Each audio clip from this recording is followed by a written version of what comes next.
மனோவசிய சக்தி. மனோவசிய சக்தி அப்படின்னா இதில் ஒரு சக்கரம் வந்து நான் ஒன்று கொடுத்துருப்பேன். இந்த சக்கரத்துக்குள்ளே என்ன ஒரு மகிமை அப்படின்னு பார்த்தீங்கன்னா, முன்னொரு காலத்தில் முன்னோர்கள் சித்தர்கள் அப்படின்ட்டு பார்த்தீங்கன்னா மனசை வசியப்படுத்தணும். இந்த மனதை வசியப்படுத்தினா தான் சில செயலாக்கங்களை நம்ம ரொம்ப ஈஸியாக செய்ய முடியும். தியானங்கள் மட்டும் இல்லை, எல்லா விஷயங்களையும் இந்த மனசை வசியப்படுத்தினா தான் சகல விதமான காரியங்களுக்கும் ரொம்ப பேசிக்கான ஒரு ஸ்டெப்பாக இருக்கும். இது வரைக்கும் நம்ம எத்தனையோ ஒரு முறையில் நம்ம பார்த்திங்கன்னா மனசை நிம்மதிப்படுத்துறதுக்கான அமைதிப்படுத்துறதுக்கான விஷயங்களும் சரி, மனதை ஒரு பெயின்லேருந்து நம்ம ரிலீஃப் ஆகிறதுக்காக எத்தனையோ விஷயங்களை தேடி போவோம். நேச்சுரல் பிளேஸு, டெம்பிள், அதுக்கப்புறம் நமக்கு பிடிச்ச விஷயங்கள் எத்தனை அந்த விஷயத்தில் லயிச்சாலையும் செலவு பண்ணி போயிட்டு தான் நம்ம ஒரு சில விஷயங்களை நம்ம மன அமைதிக்காக தேடிக்க வேண்டிய விஷயங்கள் இருக்குது. ஆனால் இருந்தாலையும் ஏதோ ஒரு விஷயம் நம்ம மனசை இன்றைக்கும் துன்புறுத்திகிட்டே இருக்கும். நிம்மதி இல்லாமல் சில விதமான ஒரு ரிலாக்ஸேஷன் இல்லாமல் இருக்கும். ஆனால் மெடிடேஷனில் அது சாத்தியம், மனசை வசியப்படுத்துறதுனால அது சாத்தியம் அப்படின்றத சித்தர்கள் நம்ம முன்னவே நிரூபித்து காமிச்சிட்டு போயிருக்காங்க. அது இல்லாமல் இதை எழுத்து வடிவம், பாட்டு வடிவம் சித்தர்கள் புத்தகத்தில் வடிவமைச்சிட்டு போயிட்டுருக்காங்க. என்னுடைய குரு மூலிமா நான் கற்றுக்கினேன் இந்த அனுபவங்களை உங்களுக்கும் நான் சொல்கிறேன். இந்த சக்கரம் மனோவசிய சக்கரம்னு சொல்லுவாங்க, மனோசக்தி. அதனால தான் சித்தர்கள் பார்த்தீங்கன்னா அகல் விளக்கில் தியானம் அந்த தீபத்தை ஏற்றி வச்சு அவங்க அந்த அகல் விளக்கை பார்த்தபடியே தியானம் பண்ணுறதுனாலையோ இல்லை தன்னுடைய மனசை அந்த சக்கராசுகளை செலுத்துறதுனாலையோ அதெல்லாம் அவங்களுக்கு அட்வான்ஸ் ஸ்டேஜ் அப்படின்றதுனால அவங்க ஈஸியாக பண்ணிட்டாங்க.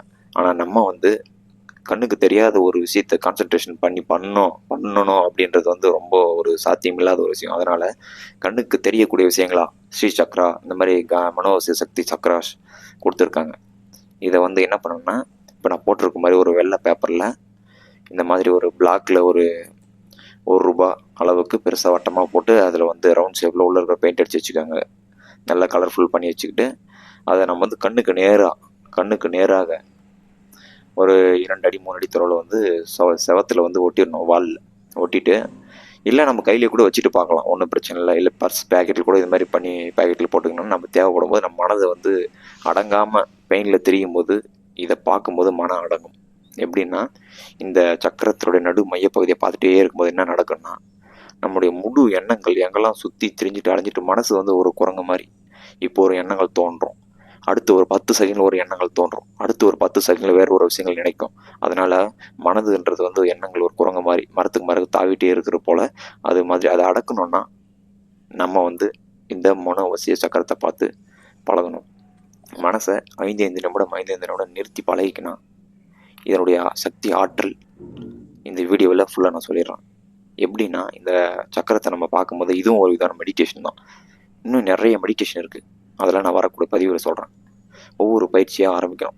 அப்போ இந்த நடு மையப்பகுதியை இப்போ நம்ம இந்த ஸ்க்ரீன்லேயே கூட பாருங்கள், அந்த வீடியோவிலே கூட பார்த்துட்டே இருங்க. கண்ணை இமைக்காமல் அப்படியே பார்த்துட்டே இருந்தோம்னா இதை சுற்றி ஒரு ஒளிவட்டம் வெண்மையாக உருவாகும். திடீர்னு உங்களுடைய பயிற்சி ப்ராக்டிஸ் நிறைய பண்ணிட்டு இருக்க ப்ராக்டிஸ் பண்ணிட்டு இருக்க என்ன ஆகும்னா, அந்த கருப்பு புள்ளியை டோட்டலாக மறைஞ்சு மொத்தமாக ஒளிவட்டமாக மாறும். அப்போ மனக்கண்ணில் நம்ம மூடும் போது நம்ம மனக்கண்ணுக்கு தெரியும். அப்போ என்ன நடக்கும்னா, அந்த ஒளியானது மனக்கண்ணில் தெரிய ஆரம்பிக்கும். மனக்கண்ணில் மட்டும் இல்லை, ஒரு வெள்ளையான பேப்பரில் எதுவுமே இல்லாத வெள்ளையாக பேப்பரில் பார்த்தீங்கன்னா அந்த வெள்ளை பேப்பரில் அந்த ஒளிவட்டம் அப்படியே தெரிய ஆரம்பிக்கும். அப்போது ஒரு சில நிமிடங்கள், ஒரு சில வினாடிகள் உங்களுடைய மனதை நீங்கள் அடக்கியிருக்கீங்கன்றது அர்த்தம். அப்போது அதில் நீங்கள் வெற்றி அடைஞ்சிட்டீங்கன்னு அர்த்தம். அப்போ அந்த ப்ராக்டிஸ் உங்களுக்கு சக்ஸஸ் ஆயிடுச்சுன்னு அர்த்தம். அது மட்டும் இல்லாமல் இந்த சக்கரத்தினால கண்ணுக்கு வசிய சக்தி ஏற்படும், மனதுக்கும் வசிய சக்தி ஏற்படும். இதை வச்சு நம்முடைய மைண்டு அந்த தேடை சக்கராஸ் கிளென்சிங் ஆகும். மனசுக்கு ஒரு விதமான ஆற்றல் கிடைக்கும், புத்துணர்ச்சி கிடைக்கும். கண்ணுக்கு ஒரு வசிய சக்தி ஏற்படும். அந்த வசிய சக்தினால் தவறாக பயன்படுத்தக்கூடாது. தவறாக பயன்படுத்தினா நமக்கே திரும்ப எந்த விஷயங்கள் பிரபஞ்சத்தில் நீங்கள் ஃப்ளாஷ் பண்ணுறீங்களோ அந்த விஷயம் மறுபடியும் திரும்ப லேட்டாக கிடைக்கும். அது நல்ல விஷயமா இருந்தாலும் சரி, கெட்ட விஷயமா இருந்தாலும் சரி, நீங்கள் செய்யக்கூடிய அந்த விஷயங்கள் உங்களுக்கே திரும்ப கிடைக்கும். அப்போது இந்த புத்தகத்தில் கொடுக்கப்பட்டிருக்கிற அனைத்து பயிற்சிகளும் நான் ஒவ்வொரு வீடியோவாக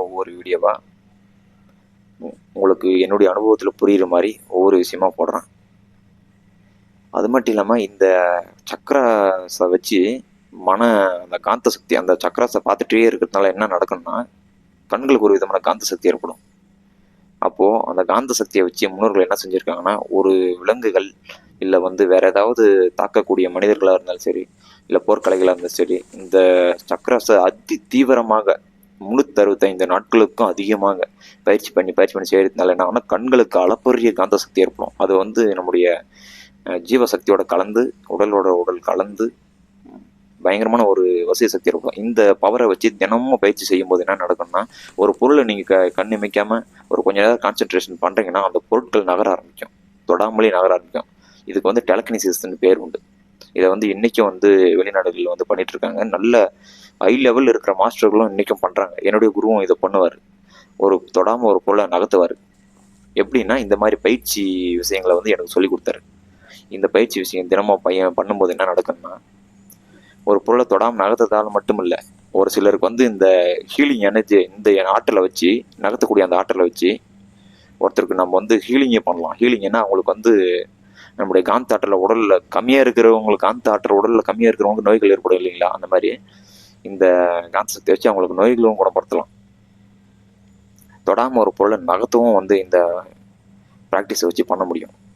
நம்முடைய மன ஆற்றலில் வந்து பிரபஞ்ச ஆற்றலும் மன ஆற்றலும் ஒன்றா குவியும் போது ஒரு பொருளையும் நகர்த்த முடியும்ன்றது வந்து சித்தர்கள் கண்டுபிடித்த ஒரு வசிய சக்தி ஆற்றல்னு சொல்லலாம்.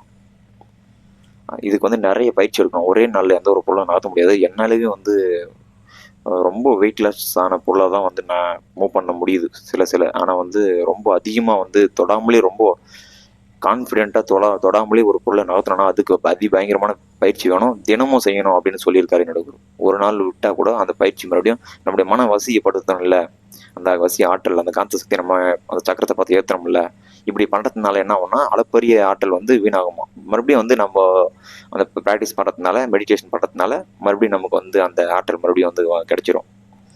அது மட்டும் இல்லாமல் இந்த தியானம் மூலியமாக அதிகப்படியான உடல் காந்த சக்தியை ஏற்படுத்தலாம். நம்ம மனதில் இருக்கிற எண்ணங்கள், கெட்ட எண்ணங்கள், நல்ல எண்ணங்கள் எதுவாக இருந்தாலும் சரி, தீயவை ஏற்படுத்தக்கூடிய எண்ணங்கள் எல்லாமே ஆட்டோமேட்டிக்காக வெளியே போயிடும் இந்த ப்ராக்டிஸ் பண்ணுறதுனால.